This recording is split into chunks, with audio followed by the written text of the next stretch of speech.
વિદ્યાર્થી મિત્રો, તમે પેન્ટેડ એપ્લિકેશન ડાઉનલોડ કરી લ્યો. અહીંયા તમને હોમ પેજ ઉપર જ વિકાસના દરેક વિષયનું તમને સોલ્યુશન્સ મળી જશે. લિંક નીચે ડિસ્ક્રિપ્શનમાં આપેલી છે. નમસ્કાર વિદ્યાર્થી મિત્રો, આજના વિડીયોમાં આપણે જોશું દ્વિતીય પરીક્ષા 2026 વિકાસ અસાઇનમેન્ટ ધોરણ 8 વિજ્ઞાન વિભાગે વ્યાખ્યા લખો. તેમાં ચેપ્ટર 7 પહેલી વ્યાખ્યા કિશોરાવસ્થા. કિશોરાવસ્થા એ બાળપણ અને પુખ્તાવસ્થા વચ્ચેનો સંક્રમણ કાળ છે. કિશોરાવસ્થા એ માનવ વિકાસનો એક નિર્ણાયક તબક્કો છે જે સામાન્ય રીતે 10 થી 19 વર્ષની વય વચ્ચે થાય છે. આ સમયગાળા દરમિયાન વ્યક્તિ શારીરિક, માનસિક, ભાવાત્મક અને સામાજિક રીતે નોંધપાત્ર ફેરફારોમાંથી પસાર થાય છે જે તેને બાળપણમાંથી પુખ્તાવસ્થા તરફ દોરી જાય છે. આ તબક્કામાં જાતીય પરિપક્વતા આવે છે અને સ્વતંત્રતા તથા ઓળખની ભાવના વિકસે છે. બીજું, રજોનિવૃત્તિ. સ્ત્રીઓમાં માસિક ચક્ર બંધ થવાની પ્રક્રિયા છે. આ એક કુદરતી જૈવિક પ્રક્રિયા છે જે સામાન્ય રીતે 45 થી 55 વર્ષની વયે થાય છે, જે સ્ત્રીના પ્રજનન જીવનનો અંત દર્શાવે છે. ત્રીજું, અંતઃસ્ત્રાવ. શરીરની અંતઃસ્ત્રાવી ગ્રંથિઓ દ્વારા ઉત્પન્ન થતો રાસાયણિક પદાર્થ છે.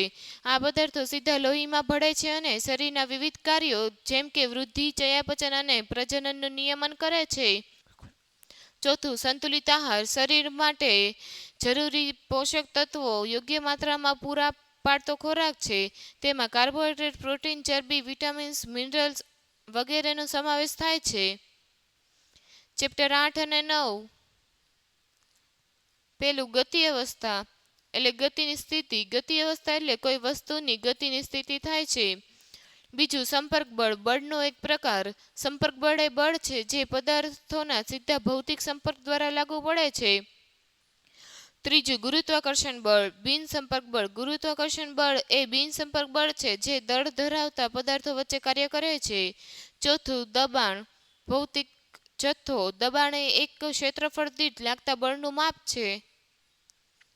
પાંચમું, ઘર્ષણ બળ. સંપર્ક બળનો એક પ્રકાર છે. ઘર્ષણ બળ એ સંપર્ક બળ છે જે ગતિનો પ્રતિકાર કરે છે. છઠ્ઠું, તરલ. વહી શકે તેવો પદાર્થ. તરલ એ એવો પદાર્થ છે જે વહી શકે છે, જેમ કે પ્રવાહી અથવા તો વાયુ.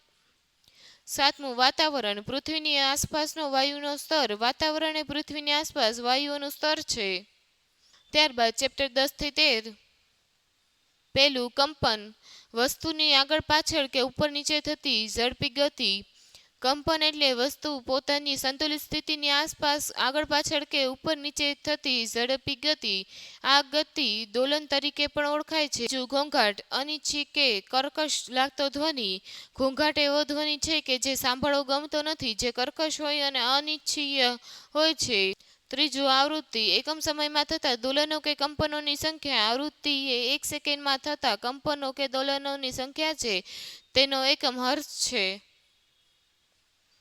ચોથું, આવર્તકાળ. એક દોલન કે કંપન પૂર્ણ કરવા માટે લાગતો સમય. આવર્તકાળ એટલે એક પૂર્ણ કંપન અથવા દોલન થવા માટે લાગતો સમય. તે આવૃત્તિનો વ્યસ્ત હોય છે. પાંચમું, વિદ્યુત દ્રાવણ.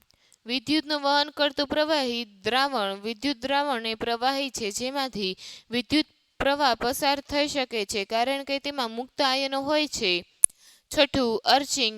વિદ્યુત પ્રવાહને કારણે બે સંપર્કો વચ્ચે ઉત્પન્ન થતો વિદ્યુત ચાપ. અર્ચિંગ એ વિદ્યુત પ્રવાહ જ્યારે બે સંપર્કો વચ્ચેની હવામાંથી પસાર થાય ત્યારે ઉત્પન્ન થતો તેજસ્વી પ્રકાશિત ચાપ છે. પ્રકાશનું પરાવર્તન. પ્રકાશના કિરણનું સપાટી પર અથડાઈને પાછા ફરવાની ઘટના. પ્રકાશનું પરાવર્તન એટલે પ્રકાશના કિરણો કોઈ ચળકતી સપાટી પર પડીને તે જ મધ્યમાં પાછા ફરે તે ઘટના છે. Thank you. આ વિડીયોને લાઇક કરો તેમજ શેર કરો.